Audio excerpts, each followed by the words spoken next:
Well, good morning, everybody. This is Jimmie Bratcher. I'm glad to be here with you. I'm laughing at myself because right as that intro was ending, I was about ready to to sneeze, and I was thinking that's a great way to start the morning. But anyway, I hope that you are ready for 2021 and all that it holds. It's the promise, the unexpectedness. I think if 2020 taught us anything, it is to roll with the punches. As Adele would say, rolling in the deep. I don't know if that means the same thing as rolling with the punches or not. We saw a clip of her online doing that song acoustically and thought about that. But anyway, it taught us how to kind of go with the flow, take it as it goes, do all those things. And I assume that I saw a friend of mine post that why would we think that 2021 would be any different? Hopefully we can get rid of all of the health concerns and the nonsense that has gone into it. As those of you know, and Sherry wanted to make sure that I told you this, and I'm glad she reminded me, is thank you for praying for us. As you know, I have had COVID. This is day, I don't remember. I'm way past quarantine. A few days anyway. Saturday was my quarantine day, and Sherry's still under house arrest until Tuesday, but she didn't get it. So thank you for praying for us. I had a mild case of it, which I attribute to what we've been doing to build our immune systems. And there's a lot of information out there on that. I'm not going to go into it because Facebook will probably put me in Facebook jail for malpractice or something. But anyway, it's a new year with new things and new possibilities, all of that stuff. And one of the things that I would mention to you about all that is that if the new year, what a better way to start the new year than working on your dreams. And so we put this together in 2020, and man, oh man, I just sit back and go, how the heck did we pull that off? We had help. That's how we pulled it off. But we had the dream package. I put a link up in the header, so if you're interested in it, it costs $75, and what it includes is a copy of the book, a copy of the 260-page workbook. Now listen, this isn't something that's easy, and you're not going to pick it up and just spend a couple of minutes a day on it. You might, but it's going to take some work because the discovery, the dream is about this. It's not about what you do. It's about who you are. And that takes some time and some discovery to influence and persuade our hearts that we are who God says we are. So it comes with a book, the workbook. It comes with an audio book of me speaking the book. So if you don't have time to sit down and read, you can. And there's a 24-episode video series that takes you through each chapter in the workbook and the book of me talking about that we went through back in March and April. So I would just encourage you, like I said, there's a link up in the header, and yeah, it is a little bit of an investment, $75, but hey, man, I wish that I would have had some resources like this decades ago that were interested in me being true to who I am instead of me pleasing or trying to please everybody around me. Man, that's worth the price of admission right there. I had a song picked out here. Oh, there it is. And I wanted to play for you. Since we're in this season where everybody's thinking about change, I have a song about change called Change Me. Here it is. Tight with it. One of the greatest moments in mine and Sherry's ministry happened one time. We were at Ellsworth Correctional Center out in Ellsworth, Kansas, and with the band, and we were doing a concert. We were inside. I don't remember if it was Christmas or if it was summertime, and in between my songs, you might have heard this story before, but in between my songs, the men would stand up, or they would start shouting out my song titles from my albums. because they had them and they got to listen to them and stuff, and and so they just kept doing it. Every time we'd stop between the songs, they'd start naming out songs. And so finally I thought, well, I better play him a song. I better try to do this. Excuse me. And so I picked out one of my songs that they were asking for, and then I started singing it, and I got into it, and I forgot the words, which rarely happens to me. I hardly ever do that. And I don't want any lip from any of my kids on that point. And so I just, I just forgot the lyrics. And what happened next was was just astonishing. And that these men, I'd never had this happen before or since, but these men stood up and they started singing my song back to me.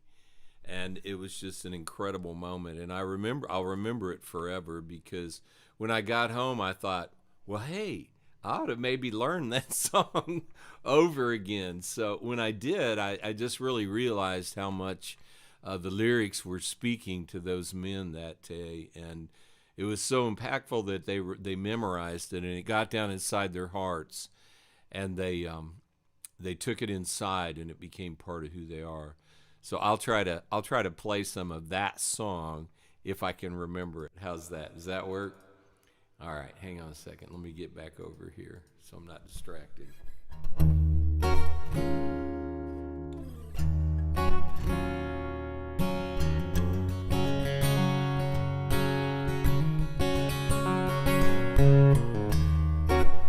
Who I am is not at all who I wanted to become. Where I am is not the place I wanted to arrive. Then I look at you and see the man you want me to become. Hear my heart, answer this my cry. Change me, change me. I yield to the power, Spirit work in me. Change me, oh I yield.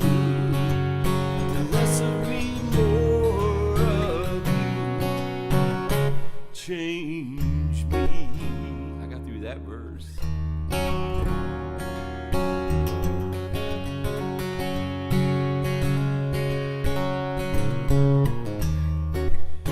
Victory eludes my path.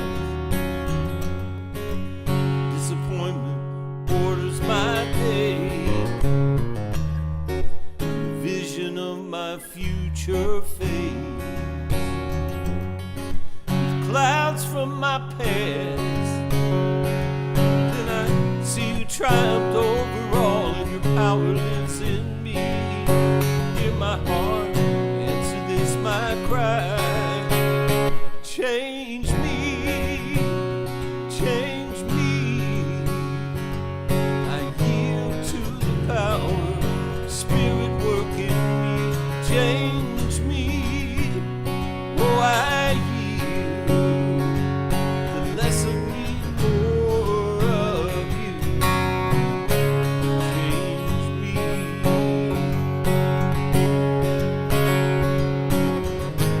I'm going forward, not looking back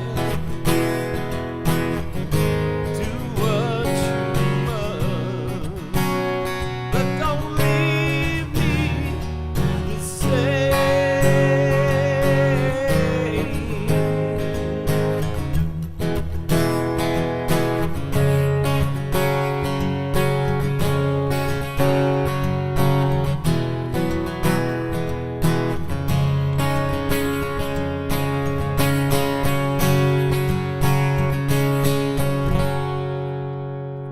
Change me, change me. I yield to the power, Spirit work in me. Change me,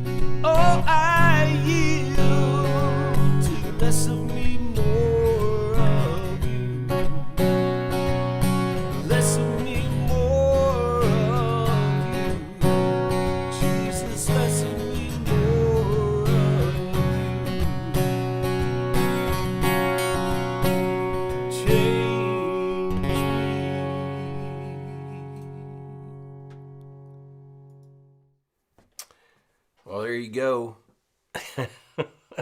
I was stumbling through that one, that's for sure. I had a bunch of what I call jazz moments in playing on that song. And that means I made a bunch of mistakes, but I call it jazz. That way I don't feel bad about it. That's one of the things you have to get through in life is getting over the mistakes that you made. I asked, my daughter Jessica Strong is on the feed on Facebook somewhere, and she's going to be preaching at her church this morning. And so I asked her to put up a link. I think it's at 11 Central or 11 Eastern time. I'm not sure, Jessica. You can put the time up there too. So if some of you want to, check that out, check her out. I'm sure she got something to say. Let me just mention this very quickly. I mean, the scroller just went across the screen, but the way that Sherry and I are able to do what we do is that people partner with us. They financially make a commitment either monthly or by project to partner with us. And here at the beginning of the year, we always reevaluate what we do and who we give to and add people to our list of people that we partner with. And one of the things that Sherry and I like to do is we like to find people that are doing things that we can't do and then empower them. Like our friend September Tribble. September is, and her husband Scott. September is one of the, as far as I'm concerned, she is one of the forefront people in combating against sex trafficking in the Midwest, and probably nationally. She's known around the nation, and that's something that I don't do. Sherry's been involved in that, but September is one of those people that will go into a situation and drag somebody out of that situation and get them out of those things. But we like to find people like that. So Sherry and I get the opportunity, and we're continuing to create those opportunities in new ways for us to multiply this message in prisons and all over the place. So if you would consider partnering with us, the links are in the header. You can do it by going to JimmieBratcher.com/donate or just JimmieBratcher.com, or you can use the Venmo tag there. It's at the RevJB, and do that. You can sign up on the website so it's reoccurring. You don't even have to think about it. Well, every year about this time of year, people lose their minds, and when I say that, so this is like officially the message. So, but every year about this year, everybody kind of loses. I won't say they lose their mind, but they lose their focus. And what I mean by that is that we all begin to do things that we don't finish and that don't work. And so I want to talk about that today. Last year, I just kind of was in one of those moments where I was maybe hangry. Is that what you say? Hungry and angry at the same time. And I had one of those moments where I just was like up to here with it. And so I had to address this thing. So I wrote it out, and I'll post it later today on my Facebook page and maybe on Instagram.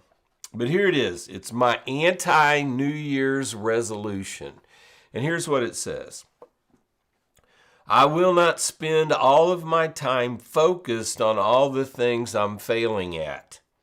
Instead, I will focus on all the things I'm successful at and give them the majority of my primary focus. I will also work on the things that need improvement, but not at the expense of the things that are successful. And when I wrote that, I immediately started getting feedback, especially from one of my friends, Kirk Bowman, at the Rock Church in Asheville or Candler, North Carolina. And it just encouraged me that I was onto something. That our focus, we have these areas in our life that are not what we want, that we know that we're not completely living in our new identity in, But we have these areas, and so why should we stop doing and focusing on everything that is working in our life to run over here and try to focus on those things that aren't, at the expense of everything that's working in our lives? And so I wanted to just reiterate that now at the beginning of the year for those of you that are making New Year's resolutions. You know, I didn't do the research on the statistic, but it's like, 75% or more fail in the first 30 days. Stop it. And we're trying to change based on our own willpower. And that's a good thing. I'm all for modifying our behavior, but if that's all that we do, we will always continue to fail. It's only just a matter of time before we get tired and we throw in the towel and give up. But if we use that willpower, that behavior modification, and influence our beliefs, the beliefs of our heart, believing the truth about who God says we are and what He has to say about the situation we're in and what Jesus did about it. We get those things in our heart, then we know that change and transformation is absolutely effortless. We're not waiting around for God's approval or for God to do something to change us. And I'm going to talk about that Wednesday on the stream. We're not waiting around for those things. God has already done all of those things. And I see this too. So don't get caught up, have an anti-New Year's resolution. I'm focusing on the stuff that's working. I'm dealing with the stuff that's not. I remember when Sherry and I went to the church that we were on staff at, we were very successful in certain areas, and one of the areas we weren't successful in was youth ministry. And I remember the senior pastor, anytime somebody would say, hey, let me ask, what's going on in your youth ministry? Tell me about your youth ministry. He'd say, well, we have a youth ministry, but let me tell you about our music. Let me tell you about our outreach. Let me tell you about our counseling, all of the things that were working. And he taught me on that. He said, focus on those things that are working, deal with those things that aren't. And a lot of times we get caught in this circle of condemnation and self-doubt where what is not working is so big in our eyes that we can't see anything else. Another thing that I've been seeing and recently on social media, and it just is like, completely taken out of context. Here it is. God is doing a new thing. And I'm like, really? I mean, God's doing a new thing? And I know, I realize that we all need that hope and that expectation of there being this breakthrough in our world and in the conscience of people. But is that dependent upon God or is that dependent upon us? And whenever people start talking about, hey, God is doing a new thing, they always run over to Isaiah 42 and 43 and bring out, the verse Isaiah 43:19, behold, I do a new thing. Now it shall spring forth. Shall you not know it? I will even make a road in the wilderness and rivers in the desert. And I love that verse. That's been a favorite verse of mine forever. And I was waiting on God to do the new thing and not realizing that He had already done the new thing. The new thing He's talking about is Jesus. Jesus coming, Jesus being born, Jesus living, God among us, Emmanuel, Jesus rising from the dead, Jesus defeating all of our enemies. That's the new thing that the old covenant prophesies about. And then they'll run over to Revelation chapter 21, verse 5, that says this, Revelation 21:5. Then he who sat on the throne said, Behold, I make all things new. And he said to me, Write these words, for they are true and faithful. Again, he's talking here about something that's coming, and he's talking about a new heaven and a new earth. He's talking about making everything new. And still yet, at the center of all of that newness is the main thing. I think it was D.L. Moody that said, the main thing is to keep the main thing the main thing. And the main thing in our world, in our hearts, in the kingdom is Jesus. And I'm a Jesus freak. I'm a Jesus guy. And I want to stay focused on Jesus and all that he accomplished and did. I'm not looking for something different. I'm not looking for something else. I'm not trying to add something to the book or take anything away. I want to focus on the reality of all that Jesus is, all that he did, and all that he is in our hearts.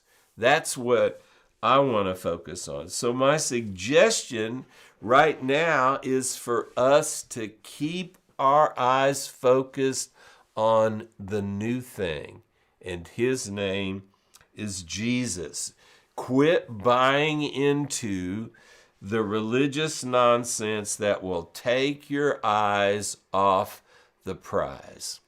That's what, sin is, missing the mark of the prize. The prize is the relationship that we get to have with Father, Son, and Holy Spirit. So instead of running around chasing religious, I believe everybody's got good intentions. I'm not slamming them as individuals. There was a time in my life where I spent decades waiting for God to do something new when he had already done something new in my life.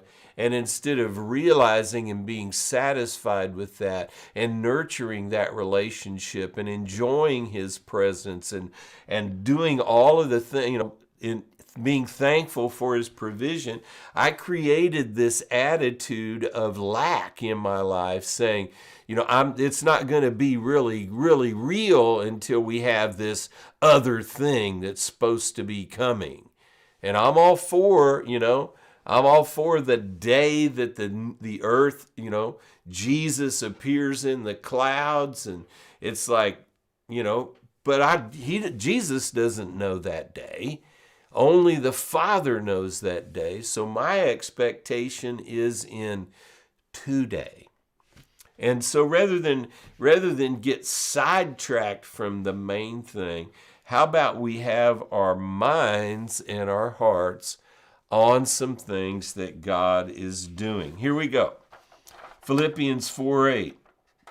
I wrote a song about this that you'll probably never ever hear, and you can't find it online because I have successfully never posted it.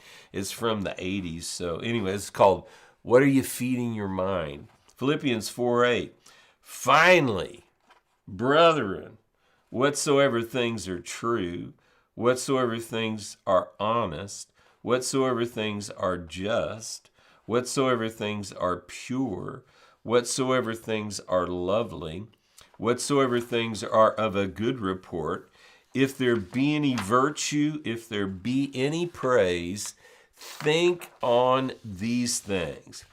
So if we spend our time and our thoughts thinking about Philippians 4:8 and the things that the writer points to us and says, hey, I love it. He says, finally. Let's get down to the finality of it. Finally, brethren. And that means you sisterin too. We had a preacher friend, Earl Roundtree, and he used to say, he was from Thomasville, Georgia. And when he was preaching, he'd get real excited and he'd call them brethrink and sisterink. Brothers and sisters. Brethren, Finally, brethren, whatsoever. So he's saying here, look for those things that are true, those things that are honest, those things that are just, those things that are pure, those things that are lovely, those things that are of a good report. Think on those things. And so we need to be focused, and I believe that we're like miners. We're going to a mountain or a stream, and we have our eyes set on finding that precious stone. And these are the precious stones of life. And if our eyes, if we start seeing beauty everywhere, if we start seeing good everywhere, it won't be long before we start seeing good in people, and it won't be long before we can identify the good in ourselves. And that good would be Jesus. Things start to change in your heart when you quit the hypercritical condemnation and self-judgment. Let me say that again. When you quit the hypercritical self-condemnation and self-judgment, and I've said it before and I'll say it again, self-judgment is maybe the worst kind of judgment that you could ever have, because your view, your perception is limited based on not only the Spirit of God in you, but your five senses, your history, your past, all of these things. And the condemnation, the self-condemnation that comes when we fall short. And so when we stop all of those things and we start seeing good in our world and good in ourselves, it will radically transform your life. And I've said this in my message, Good Eyes, a lot of people would revolutionize their relationships, their marriage, if they would stop being so critical about the other person and the other people in their life, their wife, their children, their co-workers, their boss, and try to find some good in them. It changes everything. So maybe that should be our New Year's resolution for this year. I am going to find things that are true, honest, pure, lovely, of a good report, and I'm going to think, and I'm going to meditate, and I'm going to mine those things. And I think if we do that, it will revolutionize everything. Yeah, you've got, if you have an area in your life that you're failing in, we can say the big S word, that you have sin in your life.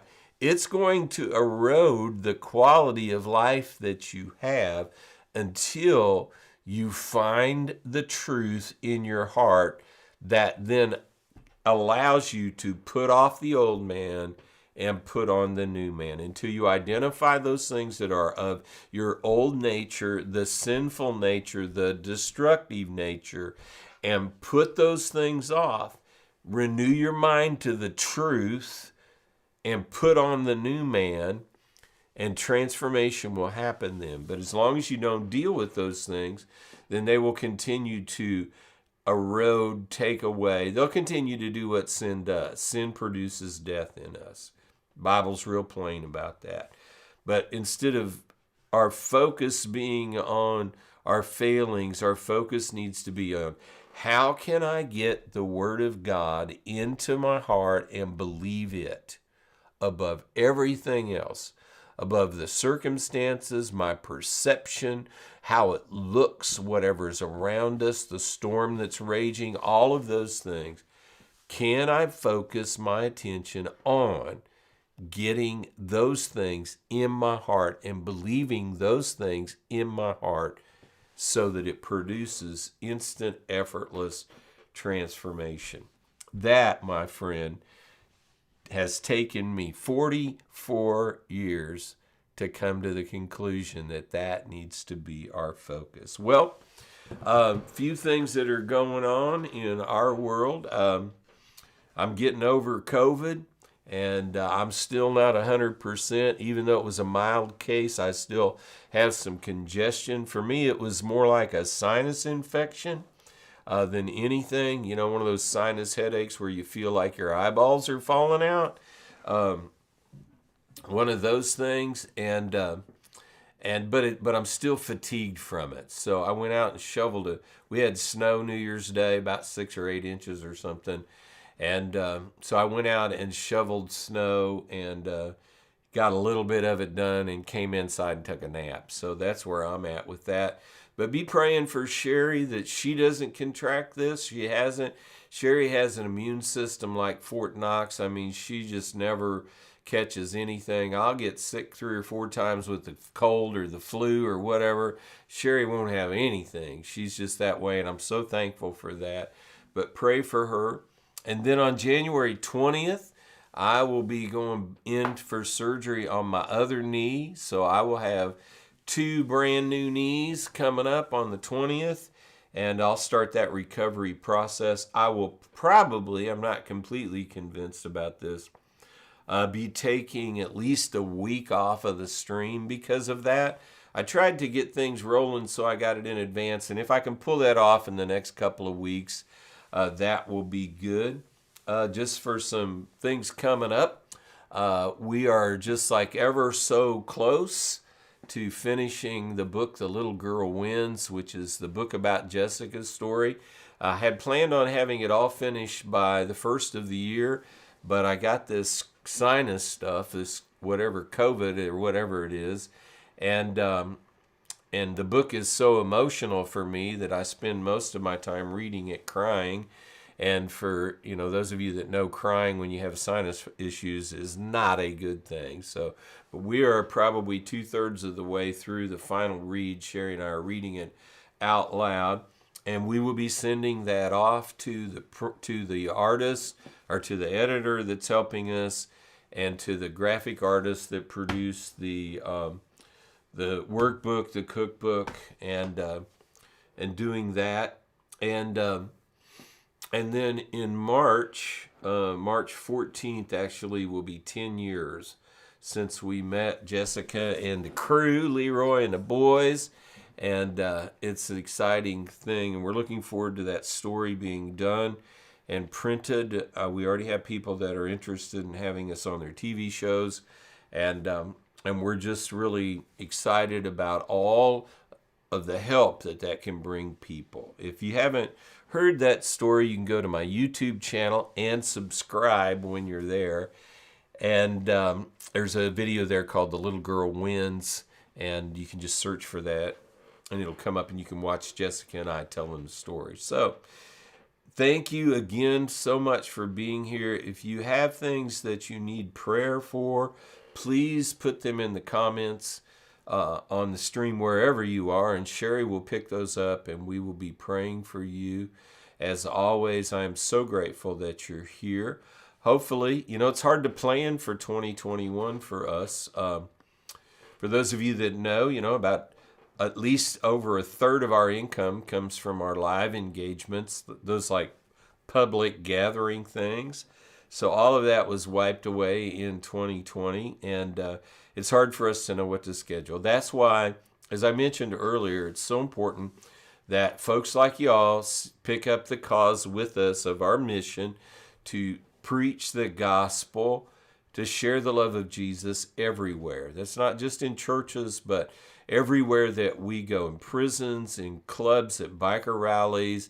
And Sherry and I have been in some very wild and very raw events that we can't, you know, they're just like, it's not appropriate for us to even talk about them.